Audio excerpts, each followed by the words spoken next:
Senate President Francis Escudero, House Speaker Martin Romualdez, Secretary of Foreign Affairs Ricky Manalo, the Dean of the Diplomatic Corps and Apostolic Nuncio to the Philippines, His Excellency Archbishop Charles Brown, the Excellencies of the Diplomatic Corps, Executive Secretary Lucas Bersamin, the honorable members of the Cabinet here today, and of course, the First Lady, Lisa Araneta Marcos, who is actually much more familiar to you than I am.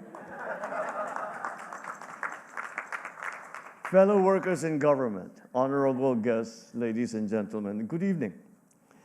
I am delighted to once again see you all here today as we celebrate the beginning of 2025, a fresh start and with renewed enthusiasm.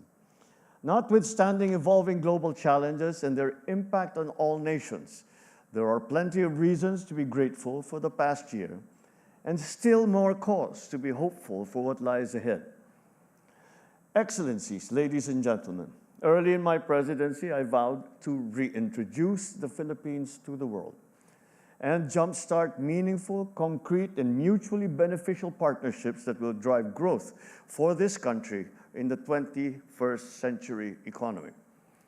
A great deal has transpired in the last 2.5 years.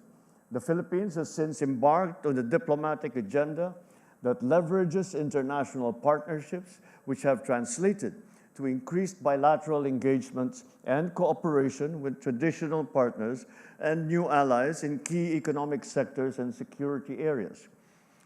This has resulted in a vibrant exchange of high-level visits from many of your officials from your capitals, as well as several outgoing visits from the Philippines of Philippine officials from across many of our government agencies. Through our independent foreign policy, we have broadened and strengthened our diplomatic reach and engagements with the world. Last year, we opened 4 embassies in Europe and in Latin America. This year, we will be opening 4 more foreign service posts in North America, in Asia, and the Pacific. And by the end of 2025, we will have 102 posts, effectively widening our reach globally. We are poised to establish more down the road. We welcome the opening of some embassies in Manila in 2024, such as Bahrain and Slovenia, and are eager to welcome new foreign missions in the years to come, such as from Central Asia. Our continued pursuit of our constitutionally mandated independent foreign policy has also allowed us to function and flourish in the complex web of interactions with various international actors. Our foreign policy has always been to encourage peace and to foster cooperation, whilst also ensuring that international law is faithfully complied with and permeates all facets of relations amongst nations. For it is only through a rules-based international order that peace and development can be achieved. Excellencies, ladies and gentlemen, it is a sense with fulfillment and pride that I share the Philippines' economic performance in 2024, despite domestic headwinds and geopolitical tensions. So you will excuse me if I put on my salesman hat just for a little while. The Philippine economy remained amongst the strongest in Asia, expanding 5.8% for the first 3 quarters of last year and outstripping performances of some peers in the Asian region. Our revenue collection for 2024 is about 4.42 trillion pesos, accounting for 16.7% of our GDP. And this is the highest figure in the last 27 years. The last time was 1997. With prudent and transparent debt management, the Philippines scored the highest in debt transparency amongst 50 countries, surveyed by the Institute of International Finance in 2024.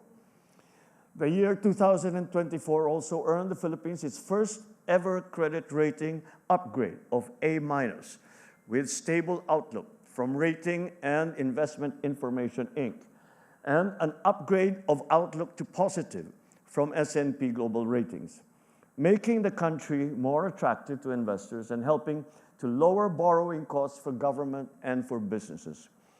The unemployment rate has dropped to 4.0%, well below the full-year target range of 4.4 to 4.7%.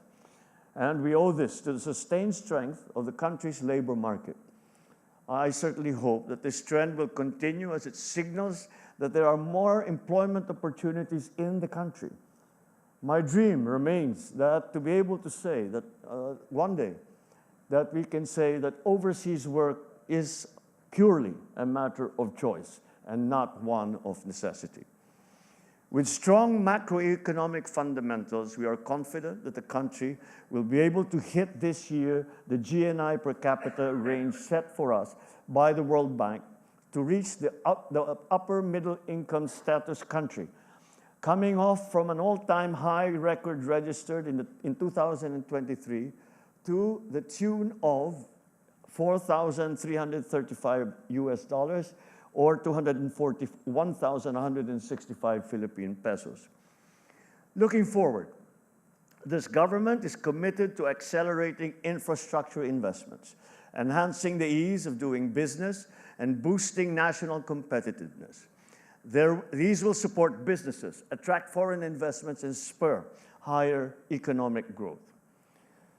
With a long history and a credible record of multilateral diplomacy, the Philippines is in a very strong position to take on more leadership roles that seek to advocate for consequential issues in the global agenda. One such important issue is peace and security. The Philippines is running for a non-permanent seat in the United Nations Security Council for the term of 2027 to 2028. Our candidature stands on our rich experience in building peace, forging consensus, and finding new paths for cooperation.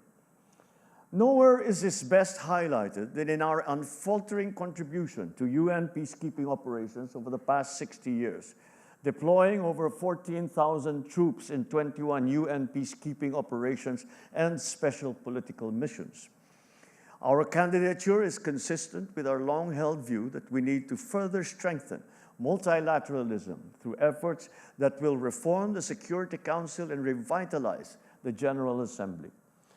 I take this opportunity anew to convey to your respective governments our earnest request for your support to our UNSC bid, and we hope for your support when the time comes, when we are indeed sitting as a member of the Security Council.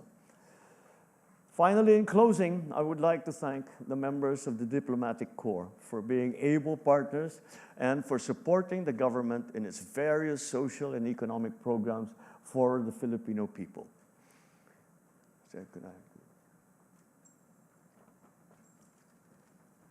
So allow me to make a toast to another year of partnerships and collaboration with you, with your countries, and enduring friendships between our countries and, even more importantly, our peoples. Cheers. Happy New Year.